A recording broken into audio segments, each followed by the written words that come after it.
right, it is Tuesday night, and we are back at it again for another episode of Goal Horns and Fight Songs. I am Mike at Merrill4 on Twitter, and as always, Wes at Painted Bronco on Twitter. And it felt like a little bit more of a normal weekend with a few series actually to watch that weren't exhibition series and just non-conference play this week. Yeah, a lot of places finishing up their non-conference schedule until the big tournament at the end of the year. Quite a few places were off, though, as Western, Miami, Nebraska, and Colorado College all did not play a series this weekend. But, I mean, there were some good series this weekend, too, and a lot of splits. Some surprising, some not surprising, and only one sweep. Yeah, there was only one sweep, and I think it's good for those teams to get a little bit of a break, especially Western playing in the GLI, a little bit more of an extended break. But yeah, only half the conference played a series this weekend. For the most part, it was normal, except for St. Cloud and Minnesota playing their Saturday-Sunday series, which we'll get into it later, but it was a good thing, at least for the fans in Minnesota, that they started after the Vikings game, and they were kind of the only show in town going on at the time. Yeah, I mean, there was definitely some other stuff to watch that I took part in.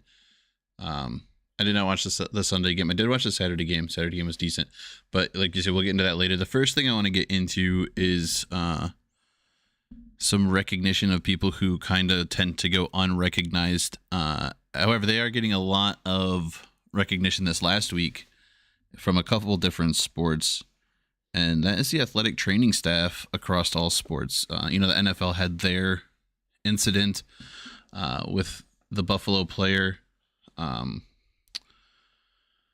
with the NFL being the big league of sports, it got the majority of the attention, but some recognition also needs to be spread in the world of hockey, as Eric Huss, who is a forward for the Army team, was cut by a skate blade in the neck, and it was due to his training or athletic trainer.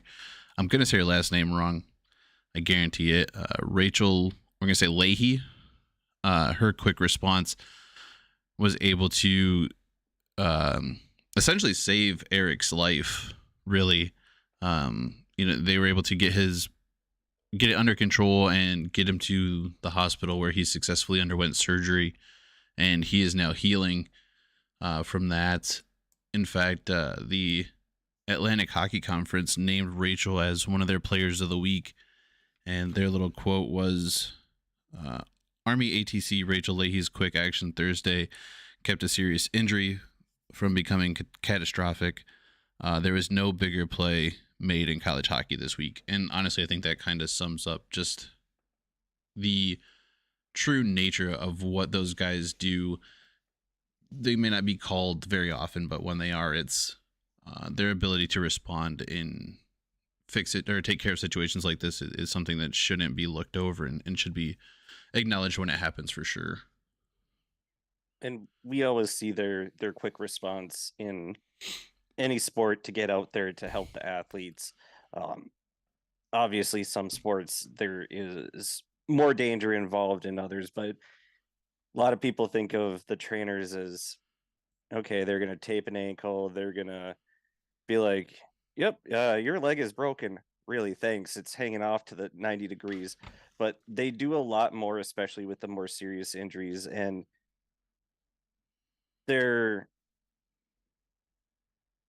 in a sense, they are the people that you don't want to have recognized, because if they're getting attention, something has gone terribly wrong. But I'm happy that they're there. I mean, everyone's happy that they're there and that they are so good at their jobs and they know what to do. You would rather not see them and have them taping ankles, because otherwise something has gone seriously wrong and they have to go to work. Yeah, and I mean, we were looking into this to talk about today, and the football discussion was, around incidents that had happened in the football world, and there was a player that had passed away on the field from almost from a heart attack in the, I believe it was the late 70s. I want to say it was a Detroit Lion. Hmm. Um, and I was looking at it, and I looked at hockey, the hockey world, because that's what we talk about more here is hockey. And there's been a number of similar incidents. I think the most famous one is probably the Clint Malarchuk, the March 22nd, 1989 incident, the goalie for the Buffalo Sabres who caught a skate, severing his carotid artery and partially cutting his jugular vein. And like it was such an immediate thing because those are two of the most important travel paths for blood in the human body. Um, but I think a lot of people like know that incident and at least have seen a video of like the trainers sliding in and pinching this guy's neck back together basically until he could get somewhere safe. And throughout the course of that one, he lost a liter and a half of blood, and 300 stitches were used to close up a 6-inch wound. Like, I don't think people realize the danger that is the sport of hockey. And like that one incident alone, not only was it the player who suffered greatly, but in a morbidly funny way, I found this to be slightly entertaining. But 11 fans fainted, 2 fans had heart attacks, and 3 players threw up on the ice as a result of watching the outcome of Jim Pizzatulli, the athletic trainer, essentially try to save Clint's life on the ice. And like it just the absolute mess that whole situation was. And there was another instance along the similar lines back in 2008. This time it was a forward who was caught by a stick blade. And it's because of those 2 events that you see the athletic trainers in hockey directly behind the players' benches. Like they have to be able to get to the ice if there's an incident. And in fact, we had an incident earlier this season in the NHL with Evander Kane, who had his wrist cut by a skate blade, and due to his own quick thinking and the trainer being readily available behind the ice, was able to suffer minimal damage and is actually scheduled to be, I think, back on the ice here pretty soon. I think so. Unfortunately, there is one hockey injury related fatality. Bill Masterton of the NHL, he played from he died in 1961 as a result of being, or 1968. He was at the University of Denver from 58 to 61 when they won their national title.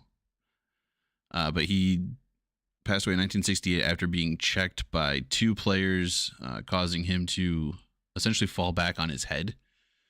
And they believe he might have suffered second impact syndrome, which is essentially occurring a second concussion on a previously obtained concussion that had not been diagnosed or had not healed properly and causing extra damage.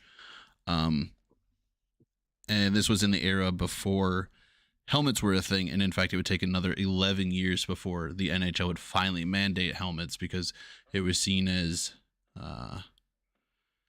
unmasculine or unmacho to play with a helmet. So, I mean, like, I don't think people realize, like, yes, these are sports and they're forms of entertainment.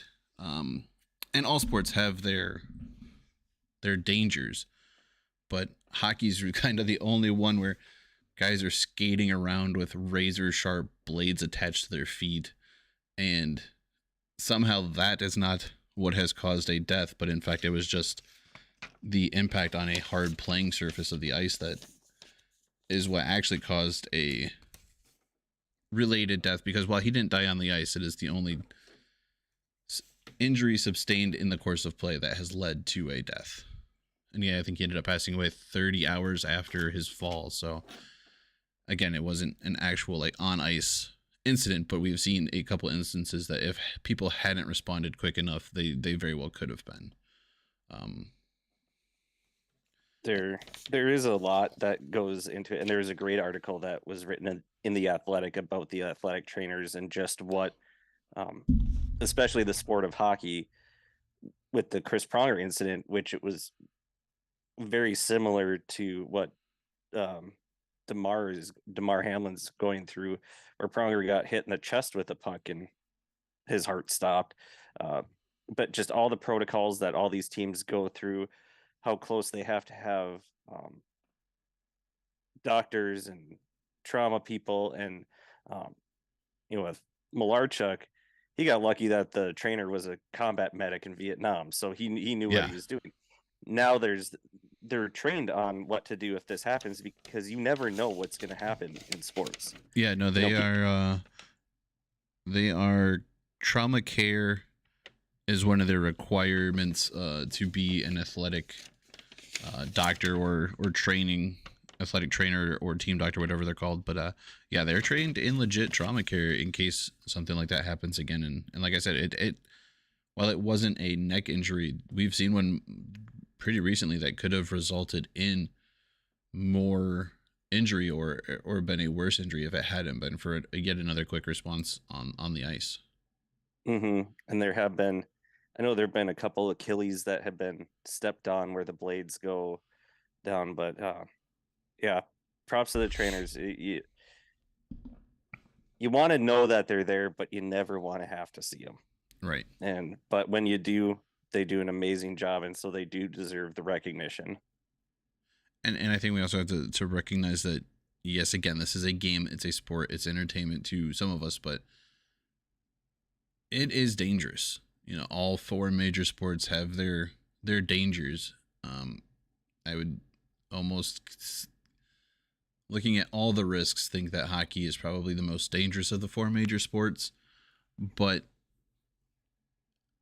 it kind of gives a little more, you know, maybe we shouldn't potentially like, look at it as like, it's people putting their lives on the line for you to be entertained for 3 hours or whatever. Maybe give them a little slack if they don't complete a pass or make the play that sends your fantasy team to the finals. Like it's not as easy as everyone wants it to be, and these are the cream of the crop, the elite athletes who have dedicated their lives to this, and at any moment it could be taken away, whether that's a life-threatening injury or a career-ending injury. Like there's always that potential. Mm-hmm. And the athletic trainers are there to help minimize that potential and to respond if needed. And we see that a lot even in the college realms. Like they're always around if a player takes a hard hit in the boards, they're the first ones over the boards to make sure that everyone's okay. And they do a great job, and I don't think they get recognized as much as they should, for sure. On to a happier note, though. College hockey was back after a sparse holiday season of games. Probably the biggest surprise is the Alaska Fairbanks Denver series. Yeah, I would say so. I think if anybody's going to argue that one, they'd be wrong. Denver playing at home where they're extremely tough to beat, playing a Fairbanks team that's just getting their feet back under them again after not having a program for a couple of years. They came out firing. I mean, they controlled the first period of game one, and there was no score.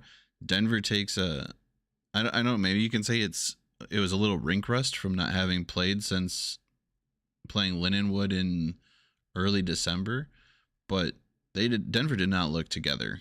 They had a couple guys missing for World Juniors, I think, or at least one.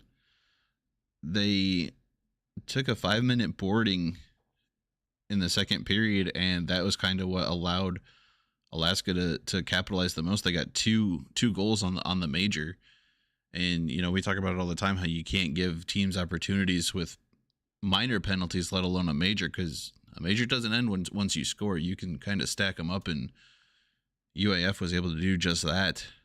Mm-hmm. Yeah, Uh, that first game, just seeing the score it was surprising. I didn't have any real interest. I couldn't watch the UMD game, and it was like, North Dakota's playing Lindenwood, Denver Fairbanks. Kind of know how those are going to turn out. Um, so I did not watch any games Friday, but seeing the score, it surprised me. Denver does get one late in the second period. They Alaska took a couple penalties in succession, and it gave Denver a 5-on-3 opportunity of their own. They score on the first one, but UAF kills off the second one, so it's 2-1 after two. And in the third, I mean, Denver did push back. They probably outplayed UAF a little bit, but they were really good on defense, and they were able to secure the empty net goal to pick up the win.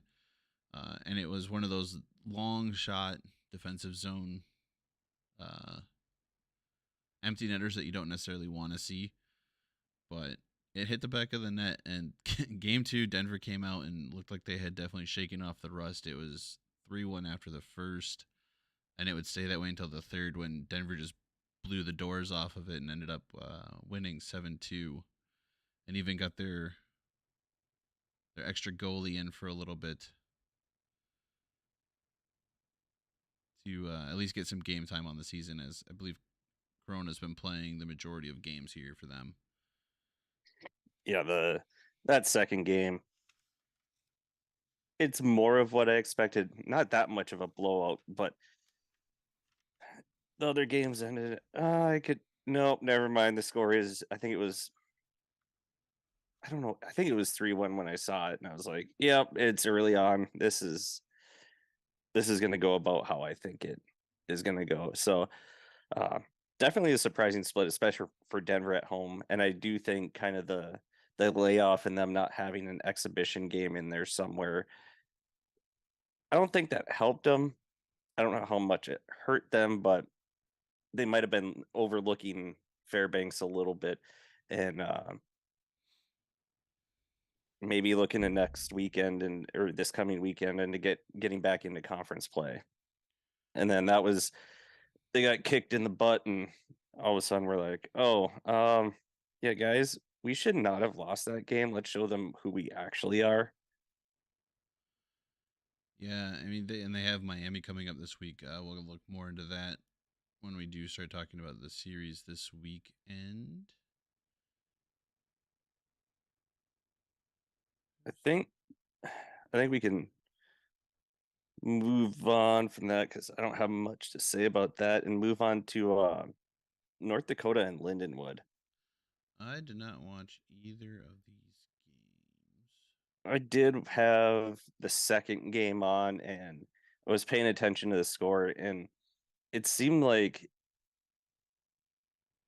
it was a it was a story of two different halves in both of the games. Lindenwood was up on North Dakota, and North Dakota had to come back and catch up. North Dakota wins Friday 4-3 after being down, I think 3-1. I don't know if it was ever 3-0, but I know they were down 3-1.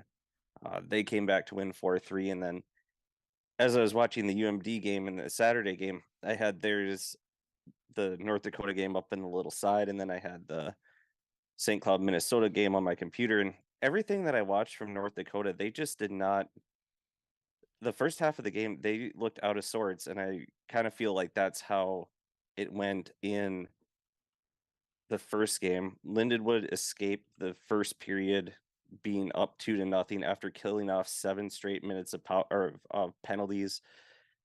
Right as their I can't remember what the first penalty for was for. I think it was tripping.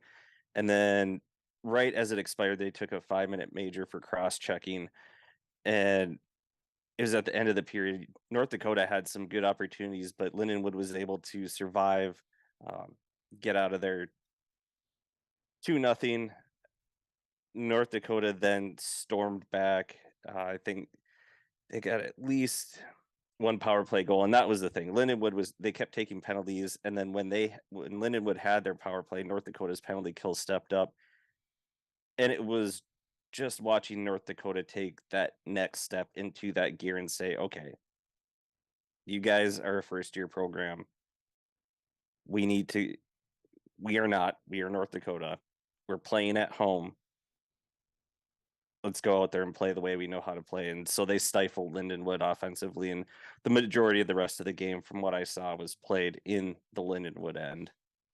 Yeah, for sure. I mean, it just kind of seems like North Dakota survived, and they seem to survive everything on the break. Um, Hmm. they survived the game against the development team. They survived this series. They're gonna have to bring something better this weekend. Um, they've got Western Michigan. It's back to back conference series against Western, and we'll break that one down here in probably just a little bit. But it, it's not a North Dakota team that we're used to seeing really right now. They're kind of lower in the rankings than I think a lot of people would have expected. Um, they're they're seventh with 12 points. Usually at this time of the year they're up there with Denver and trying to be caught by the teams below them. So to for them to be where they are is a little bit unsuspecting. But if you look at the games they've played and how much they've struggled, it's not. I just think it's not something we're used to with North Dakota.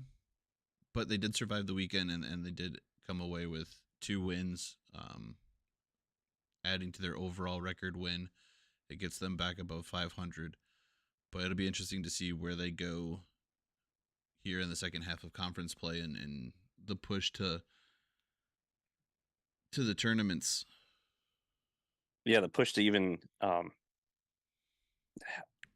it's gonna be tough for them to get home ice, but some of these teams that are down at the bottom, we know what they can do, and they can string together some sweeps or at least catch a couple points up if one of the teams in front of them gets swept. So I think it's going to be it is a weird spot to see North Dakota. I'm all for it, them being that low in the standings, but at the same time, it's a weird sight, and you hit the nail on the head. They they just felt like they were surviving. They were not really winning. They were just surviving. They would get enough ahead and then just kind of hold on for dear life and see and hope to God that the buzzer rings before they lose. Yep. Yep. Or they did get a few. They did control a little bit of the play, but it was just not anything too super exciting from what I think the moments I did catch it between other games. Um, the big series on the weekend, I think everyone was kind of expecting, at least in the college hockey world.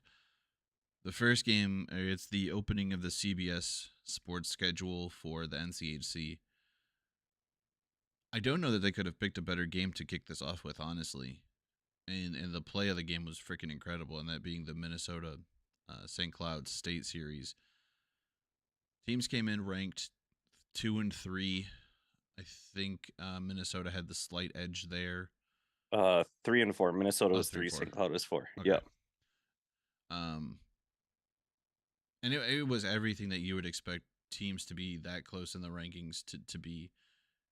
There were a few penalties throughout the game. Um, I don't know that any really resulted in much unless it was just extra shots on net because both goalies were playing out of their mind, and then the first period went scoreless. There was a Gopher goal, I think, pretty early in the second period that ended up Hmm. being waved off for the high stick, and even it was still an incredible play, but the stick was just a little too high, and it was the right call to wave that one off, and then St. Cloud actually strikes first to count uh, on an incredible pass and snipe as players were rushing down the ice. I don't remember who it was, but the St. Cloud player, he's behind the net and he sends the puck back from the way he came and hit a guy right near the dot, and he just rips it home. And it was a gorgeous goal. And honestly, that one goal was the difference for quite a while. Yeah, it was the difference for well basically until the end of the game, and I don't know if it was Molinar that gave him the pass or I'm gonna butcher the kid's last name, Spalacy or something like that. Um, but I know Molinar had an assist, and yeah, it was just a gorgeous hook around, and Klose for Minnesota. He was expecting it to maybe go to the other side of the net and just misread it, but there's not much you can do as a goalie on that. No. And then within the last minute of the game, St. Cloud buried a couple empty netters to make it 3-0, but that was not a 3-0 game. That was a 1-0 game. That that was an incredible game and actually an incredible series. Yeah, I did not watch the second game. I don't remember I, what. I don't know if he would have been able to. No, I don't think so Um, because I think it was on. Was it? I think it was on it, Big Ten Plus, maybe. uh, maybe I know it was on Bally Sports. That's what I watched it on, and that game, the Sunday game, was just as good. Um, it ended up going into overtime, and Minnesota scored late in overtime to win the game, and that's actually the second year in a row that Minnesota has won a game in overtime. This one was a lot less controversial than the one from last year, um, but Minnesota scored on the power play early in the third. It was scoreless through the first two periods, and again, both goalies, Kluse and Castor got back to back starts. They were playing outstanding. The teams were flying up and down the ice. Uh, there just wasn't much wrong with either team's game. It was going to be who's going to get a break or who's going to take a penalty. And sure enough, Minnesota scores on the power play to uh to go ahead, and then St. Cloud scored even strength about 5 minutes later. Chase Brand ends up scoring. I don't remember exactly how he scored. Uh, and then with a minute 19 left in overtime, Logan Cooley, assisted by Brock Favor, gets the overtime winner, and it was just a nice play. And there wasn't much Caster could have done on it. It was just one of more of those. I wanted St. Cloud to win because I wanted the NCHC to win, and nobody that cheers for any of the other Minnesota teams really likes the University of Minnesota. So that was a little bit disappointing, but that was just so much fun to watch both of those games. And I mean, there's a possibility that those two teams can meet down the road in the tournament. They're both playing extremely well. It's one of the first weekends we see St. Cloud using the same goalie back to back nights. Um, hopefully there's not something going on with Dominic, and maybe it was just Castor played so well the night before you run him back out there. But I think they're gonna go back to their rotation here and see if they can't keep up what they did in the first half. I mean, they're 3 points behind Denver. They're they're the leading conference scorer. They've given up the second least amount of goals, only behind, or third least amount behind Colorado College and Denver. And we know the goalie situation at both of those places. So there's a good possibility that these two teams could potentially meet, and I mean it could even be a potential rematch for the with the rubber game being for the national title at the end of the year. With the way, if both teams continue to play the way they have. I could absolutely see that, and that would be one banger of a national championship game if it's anything like these two games were just for a regular season and Minnesota bragging rights. But we'll get to that when we get there. This is the NCHC Hmm. podcast. These are the teams we like to talk about. So let's get into the kickstart of the second half. Hold on, we got one more series. What? No, we don't. Yeah, Ooh, UMD and Bemidji. oh, that wasn't important. It was. It was. You told me I didn't even know this. They played for Babe the Blue Ox Trophy. Oh yeah, they do. I mean, come on. Actually, it's Um, kind of disappointing the way that you guys played the first game, a 1-1 tie. I didn't watch either one of these games. I didn't. I couldn't. I think I tried to listen some to the Friday game because it was on Flow TV with it them being the CCHA team, and I'm not paying for that. So I was listening some. UMD ties it late with a goal by Wyatt Kaiser. Uh, I'm pretty sure he didn't hit anybody in the face this game because he was able to score late. And then we're able to An go assisted to the too. shootout and win in the shootout. So that's just kind of a pride thing up in Bemidji. Saturday's game, I did watch all of it. Did not start out very good. Zach Stayskull played both games for UMD and net. UMD dominated most of the game, and the first couple minutes, it was down in Bemidji's zone. We were moving the puck. It looked like a completely different team than I'd seen before. And then we give up a rush, and he gets beat cleanly on the first shot of the game. I'm like, oh, great. It's going to be one of these games.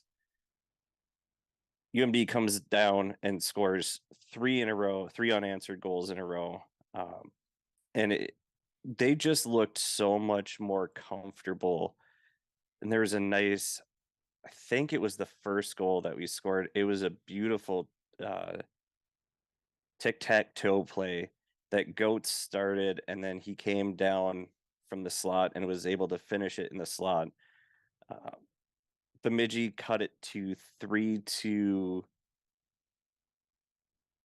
late in the second, and then UMD was able to bring it up, bring the score back up to 4-2, and then finish it off with a 5-2 win. And Bemidji is they're tied for first in the CCHA with Michigan Tech, and they're a pretty good team. With what UMD has looked like all year, I was a little iffy, but from what I saw against Bemidji, I was very encouraged. It seemed like they have done enough work over the break and they've started to buy into the system that mm, I'm more excited for the second half of the season than I was the first half of the season.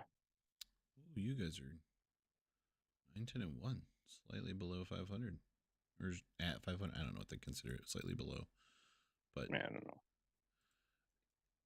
I mean, yeah, it's definitely good to play those. I think those in-state rivalry games during the break kind of have a little more weight on them than just two random schools. You know, kind of the Lindenwood still kind of getting themselves figured out at the Division One level. It's hard to get up for a team that you don't see very often, which may have been the case for Denver, and it was a slap in the mouth. And they responded the way that you would kind of expect them to. Hopefully, you know, they can slow up a little bit and some teams can catch them here. But overall, I think it was a pretty good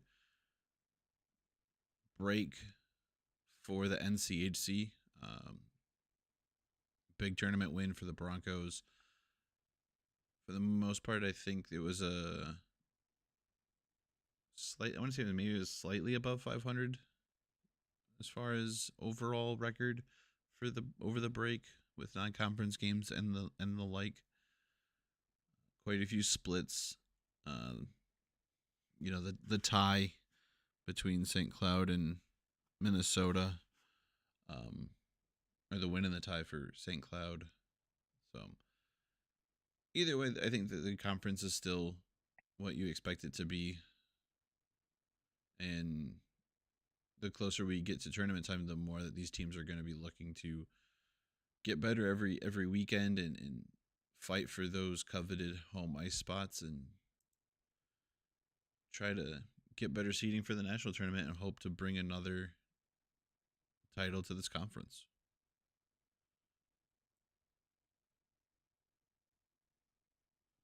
I agree. I got nothing. All right, let's go to this weekend where we finally get back into the thick of it. We can go. Let's go by start time, and the NCHC lists it at Mountain Time. So the first game getting underway will actually be Western Michigan at North Dakota. It'll be at 8:07 Eastern start time.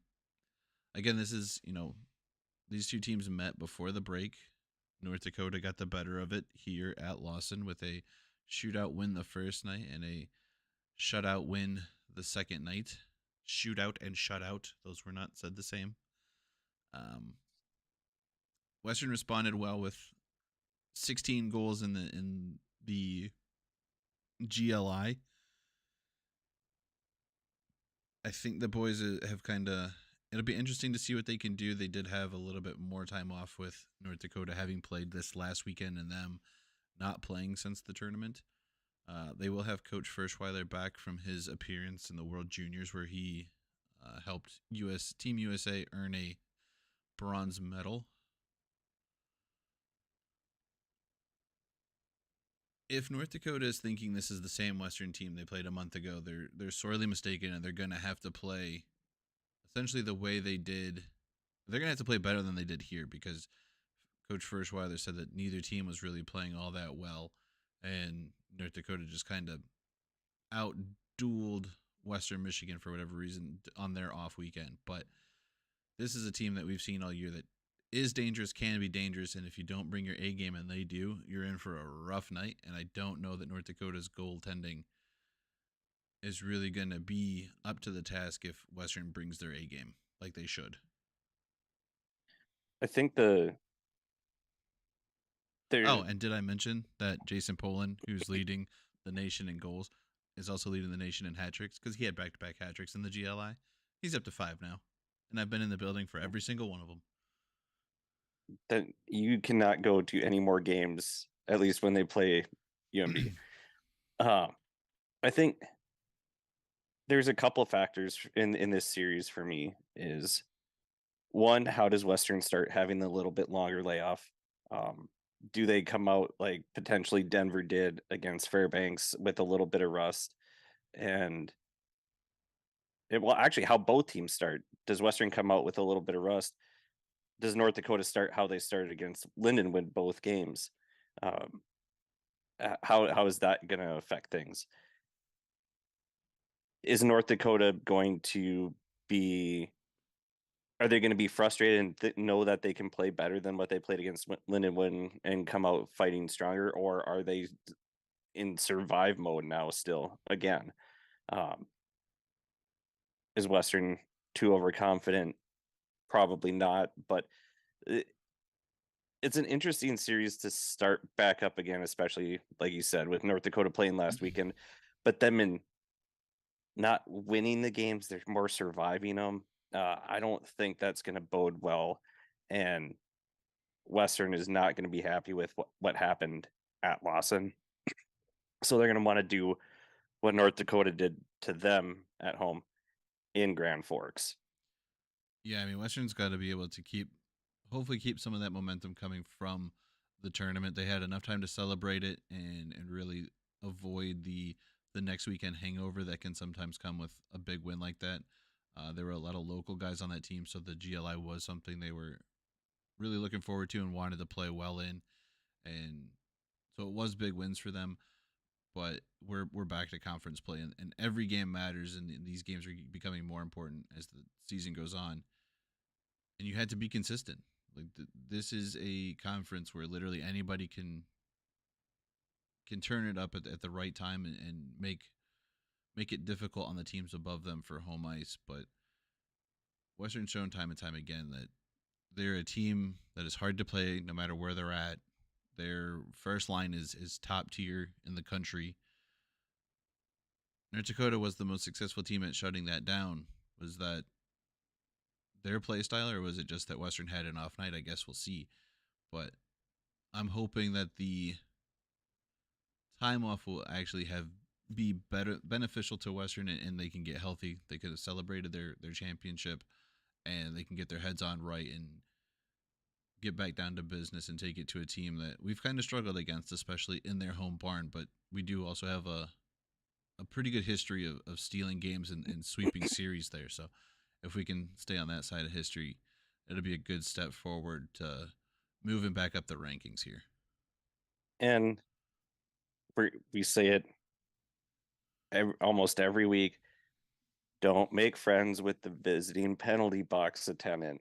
Stay They out should of not know locks. their names Yes. because North Dakota's power play is still deadly, still one of the top power plays in the nation.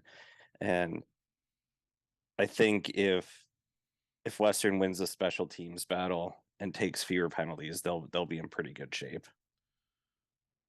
The next series is your series of Minnesota Duluth taking on Nebraska Omaha. And quick note, the first game, the Friday game, starts at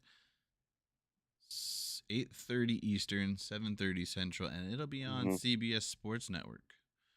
We're in that part of the series, that part of the season where a couple of the games will be on there as opposed to NCHC TV.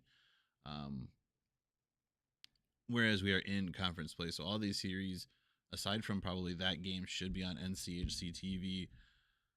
If you're an away fan, they might be on some local station if you're a home fan, so be aware of all of that fun stuff.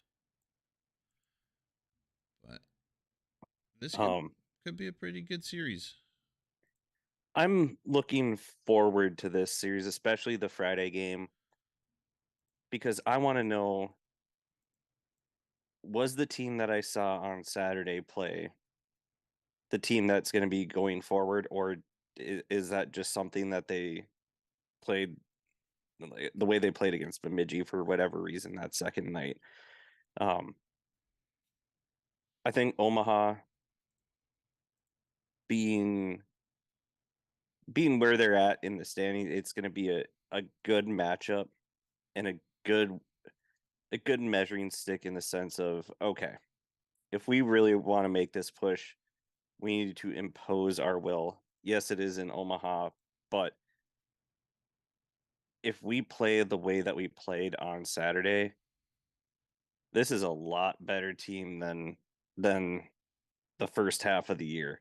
So I'm really excited for Friday's game, and if that goes well, then I'm excited for Saturday's game to see if they can duplicate it. Because if I see, even if we do lose one, if I see this similar play between both nights and similar to Saturday's game, I'm gonna come out of the weekend feeling more confident about my Bulldogs than if they um, if they don't show up or they only show up for one of the games. Uh, so I think it should be a pretty good series. It's going to be interesting to see which UMD team shows up. Yeah, you have a loss and an overtime win against them earlier this season when they came to visit you. So some work to do there. Like I said, we're in that part of that season where every game's going to matter. And when we're fighting for home ice, Omaha is currently in that fourth spot. They would be the last home ice team. But Denver and or Duluth and Western have an opportunity here to kind of gain some ground and mix that up a little bit if they can steal some points here and keep Omaha off the board as far as points go. Um, I Yeah, the one. Go ahead. think I might slightly lean Omaha here. Um, Goaltending hasn't been what it usually is in Duluth, but this is kind of the time of the year where Duluth starts picking it up and starts playing a little more seriously. But they do have a tendency to split game or split series when they Hmm. really need a sweep. A split seems like it could be in the lineup here once again, but it should be a good tilt, and I think both fans of both teams are gonna really enjoy watching those two teams go at it. They're both big body heavy teams, and and it should just be a great series. Honestly, it's one that I will definitely try to keep an eye on. It being on it, CBS Sports Network kind of puts a damper on things because it's hard to Hmm. get all of that together, but it'll be a great call. That crew does a great job, and they make every game entertaining to listen to. It's one where you don't want to throw that on mute. You want to actually enjoy the game as it's a broadcast. So I'm looking forward to it for sure. Yeah. I'm guessing Stay Skull is going to be back in the net. I'm not quite sure why they decided to go with him. Maybe just what they saw in the exhibition game against St. Thomas. Uh, Sandy probably was like, "All right, we're going to go with him," and he played very well. Other than that first goal against Bemidji. He played well in the series.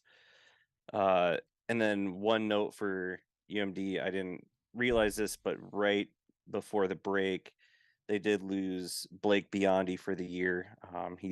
Within the next couple months, he's going to have both of his shoulders be surgically repaired.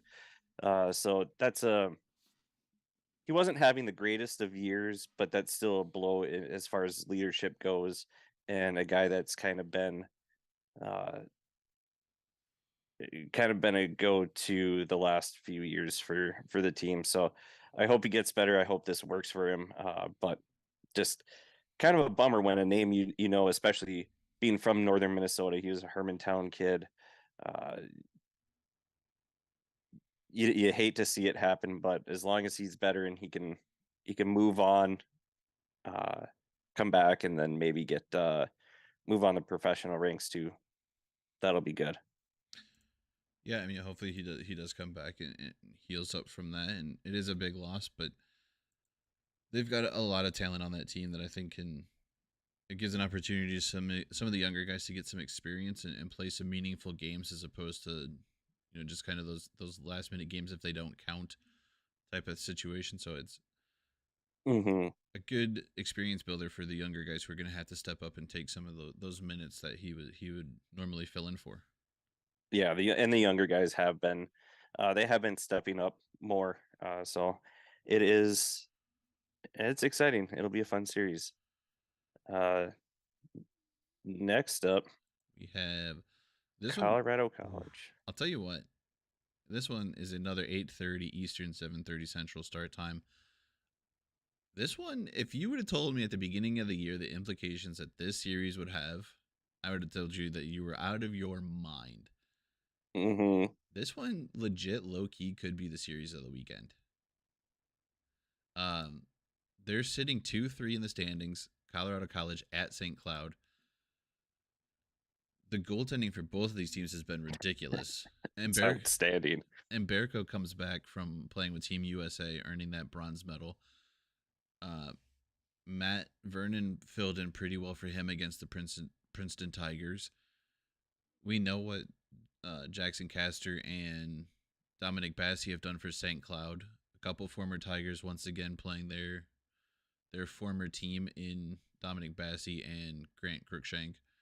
Um, they went up to, I believe it was a split when these two teams last met in Colorado College, which was Hmm. slightly surprising at the time. Honestly, I don't know that you can. Yeah, they're kind of a ways apart, maybe in the standings, but or in the the rankings. Okay, so St. Cloud is able to sweep. They have 3-1-5-0, Yeah. but this is kind of a different Colorado team. They've been on a little bit of a run here. They're playing extremely well. Another team that you have absolutely got to stay out of the box on. Um, Hunter McCown will Hmm. absolutely punish you if you make a mistake of drawing a penalty and letting that kid operate with extra space on the ice. Noah Labus should be back from the World Juniors team. They're going to be at, I believe, full capacity. It'll honestly come down to who makes a mistake first and who's able to jump on that one. It easily could be a split and could shake up the college world outside more of just the NCHC. You can't sleep on this Colorado College team at all this year, and they've No, you proved it. can't. They they're playing with confidence right now. They've been playing well, and Berko has helped that a lot. It's easier to play with confidence when you know you have a goalie like that in the back. But they know they can score. They know they can capitalize on mistakes. They're not. They showed it a little bit at the end of last year in North Dakota and almost almost taking North Dakota out of the NCHC tournament, playing them really close. Now you have a goalie, and it's not the, oh well, I guess we'll give it our best shot, but we're playing St. Cloud. It's they're coming in saying we can get one, if not sweep these guys, and you can see it in how they play and what they're doing against other teams. So I think this is going to be, you know, looking at the series, I think this is going to be probably the most entertaining one to watch. Even, the 3-1 and 5-0 the first time they met. Well, now Colorado College has gotten their legs under them. They kind of know who they are as a team. I wouldn't be surprised if this is a low scoring game or a low scoring series, especially with the goaltending situation. And you know, even if you don't care about them, watch these goalies play because um, Castor and Bassie and Mbirko, they're just fun to watch. Keep the puck out of the net. Oh, 100%. They all make some incredible desperation saves when they have to. They play the position the right way. They square up to the puck more often than not, and they're stopping everything and anything. Like I said, this I think this one's literally just going to come down to who plays a better game, who can be closer to perfect. Hmm. If you're looking for offense, maybe the series to watch is either going to be the Western Michigan North Dakota series or the next series, Miami versus Denver. There's a couple opportunities for some of those high scoring offenses to get loose, but just straight up good defensive goaltending or like defensive hockey and goaltending. I think this is literally going to be the series that you're going to want to pay attention to. Hmm. It could low key be the series of the college hockey world, let alone just the NCHC matchups that we get to enjoy here in our conference. And it's going to be another one of those ones. These two teams, they could potentially meet in Minnesota for the conference championship. Goaltending has they've probably been the best teams as far as what they've gotten from their goaltenders, aside from maybe Corona. But we've seen some weaknesses in Denver this year that weren't there last year. Um, Hmm. and these two teams are playing tough. They're right behind Denver. They're fighting for the opportunity to take over that one spot from them. And I hope this one kind of comes to a split, just because it does the least amount of damage to the teams chasing them who are not in the top three. Yeah. But I it could be a situation where honestly Colorado could come into town and sweep a series and steal 6 huge points in the NCHC. It's not without the realm of it's not outside of the realm of possibilities. No, I think any option is a very viable uh, option, whether it one team sweeps or they split. And who knows with that series that St. Cloud just played against Minnesota compared to Colorado College being off, that was a tough series. That Friday game, Colorado College could jump on them, especially with it being a Saturday Sunday versus a Friday Saturday. That's one less day that St. Cloud gets to rest in between that tough series against Minnesota.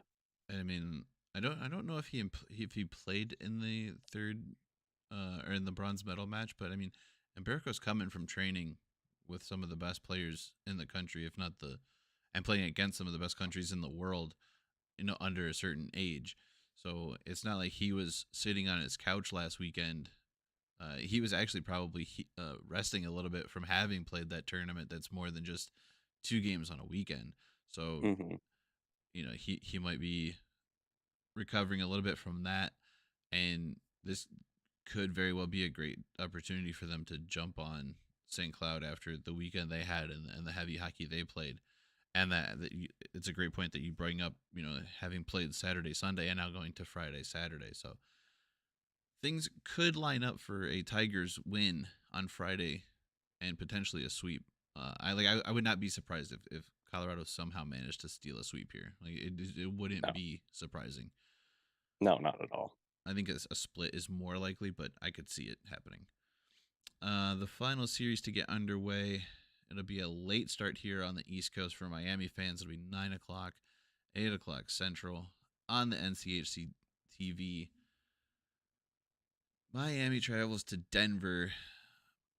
Man, this Miami team, they've got talent on this team, but they have just underproduced and underwhelmed. They're 2-7-1 in the conference. It's a 1 versus 8.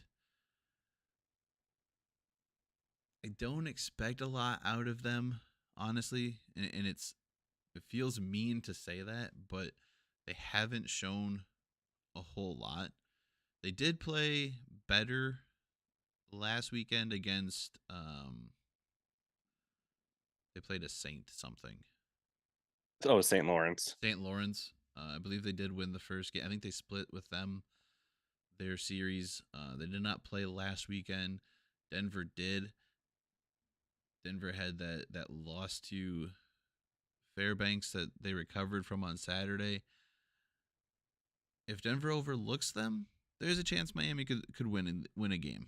Um, they are playing a little bit better. Their conference record's not great. Take this opportunity to show me something. Come out and play hard, play meaningful hockey. We've seen teams that kind of struggle show up in certain situations and do incredible things. We keep bringing it up that Colorado College played 1-0 or 2-1 games at North Dakota last year in the playoffs, and look Hmm. at the year Colorado College is having this year. Um, we constantly see teams overlook opponents that are lower in the standings or lower in the rankings, and it kind of fuck them up. This could be one of those situations. Hmm. It's Miami's going to have a couple players back who, again, did not take a lot of time off over the break. They were playing for, I believe, Red Savage was playing for Team USA. He had an incredible tournament. Maybe he can ride some of that momentum, bring it here to the Red Hawks, and they can get something done and steal a win in Denver. Um, I don't see them sweeping the Pioneers, but they could steal one, maybe. Maybe. Miami's just such a frustrating team because, like you said, they have talent on that team. Something is going on there, though, that they can't seem to get it together and figure it out for more than a period or two, usually. Um, they they they just can't string it together. Uh, the part that I don't think helps Miami is Denver did have that loss to Fairbanks. And then you look at what they did the next night. Denver, they learned their lesson, I think, of just because a team is lower than you doesn't mean you can overlook them. Go out, kill them, do what you need to do, move on to the next weekend. Don't respect them and don't overlook them, but you know what you need to do and you know you can do it, so go out there and do it. Um, I I just feel, I mean, I feel bad for Miami in the sense that I want them more competitive so the rest of the conference is more competitive, that it comes down to not just North Dakota and Denver fighting for the top spot at the end of the year. I want it to be that last weekend you have 4 to 5 teams all going and they can change as many spots as possible. Like they're within 2 or 3 points of each other, that they're that competitive throughout the year. That's what I want to see. And so I want Miami to do better just for that sake. But I like we've talked about with Colorado College. If you just go in there and you play 2 close games and say it's a 1 goal and a 2 goal game, but really the 2 goal game is an empty netter, you've shown me something, and that's something you can build on, and that's pride in your team against Denver. Then move on to the next series and the next series and just try to build that program up by saying, hey, we can compete with these guys. We might not be able to win this year, but next year we could, or the year after we can start winning these series and move that way. And that's what the Colorado College philosophy is right now. And just try to build on the year before. And every team tries to do it, but you just listen to the Colorado College coach and how he talks about it. He has a really good plan in place and a really good uh, as used in all sports, a really good culture around that program that he's built so far in only his second year. Yeah, it's one of those situations where I just want, like you, I want Miami to be better because it makes the whole conference better. Hmm. Um, sorry, I'm watching some of the highlights from the plays of the week because your that goal we were talking about by St. Cloud was number 4, and Castor's incredible save here was number 2. Num- Oh yeah. the number 1 play is saved by Magnus against Alaska Fairbanks that we had previously been talking about. His ability to get across the crease is freaking ridiculous.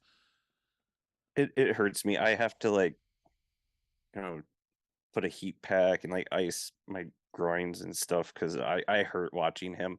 Most goalies when they slide across like that, but it's like I would tear something. I think they mentioned who the players of the week were. I know where to go. What am I doing here for? Let's go back here. And even though we mentioned the most important player of the week earlier in the episode, that being the athletic trainer from Army, let's give a little recognition to the boys of our own conference with the NCHC Players of the Week. Forward Massimo Rizzo of the University of Denver. Don't know why they're called DU. They are the University of Denver. I will say it like that every time. Stupid pioneers of nothingness. Uh, Defenseman Tyler Clavin of the North Dakota Fighting Hawks. You also can learn what your school and mascot should be called. Hmm.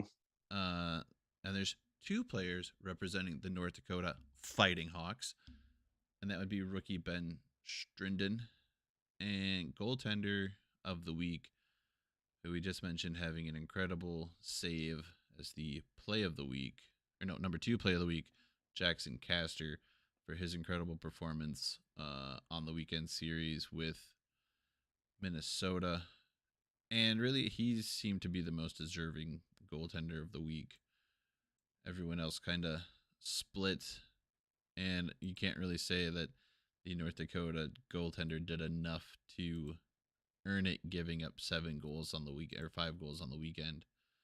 Yeah, and when I know it's a team thing, but you shut out the number 3 team in the country one night and then you lose in overtime the next night. That 2-1. That's I think you're very deserving. Technically, he shut him out for 5 periods straight because he had the shutout, and then it was scoreless after 2. Yeah. Um, I And Denver had a he- loss.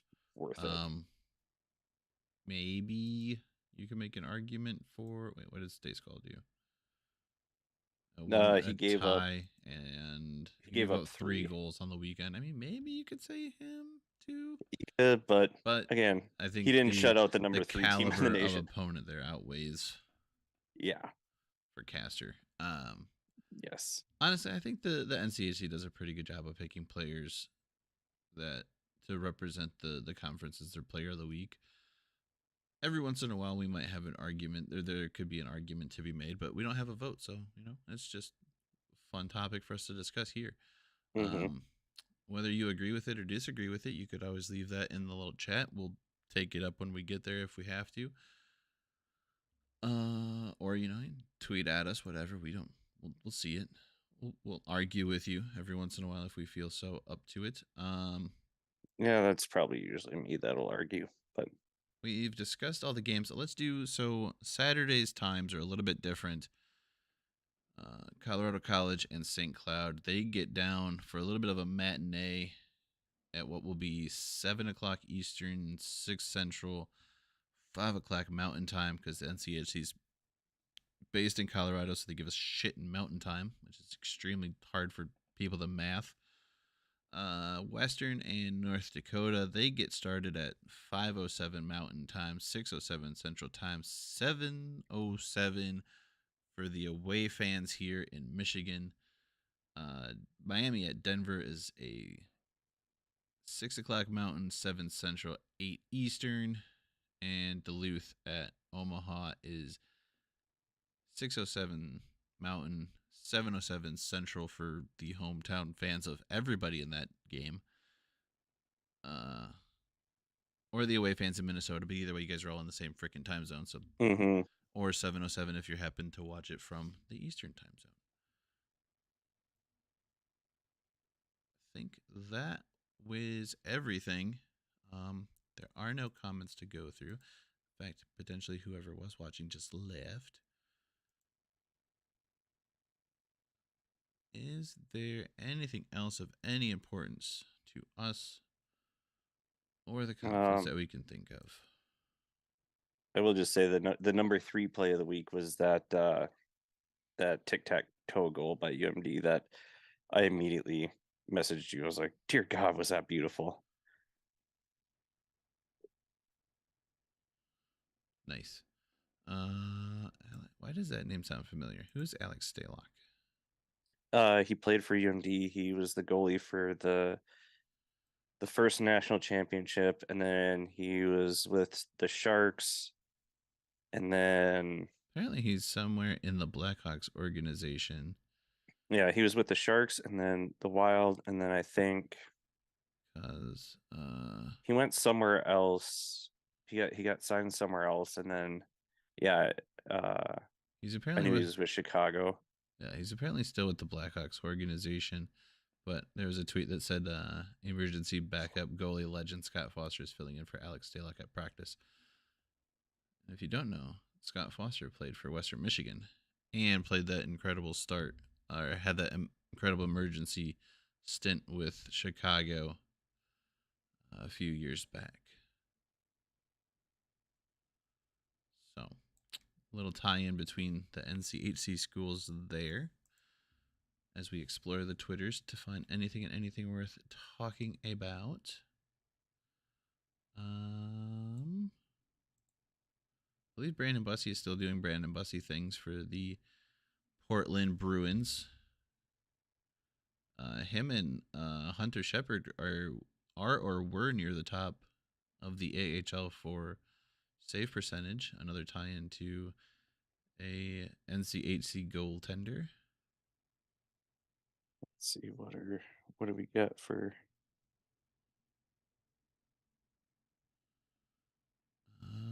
Any other big points. news? I don't think so. I believe Ethan Frank is near the top of the Hershey Bears scoring list for what he's been able to do this year in the AHL.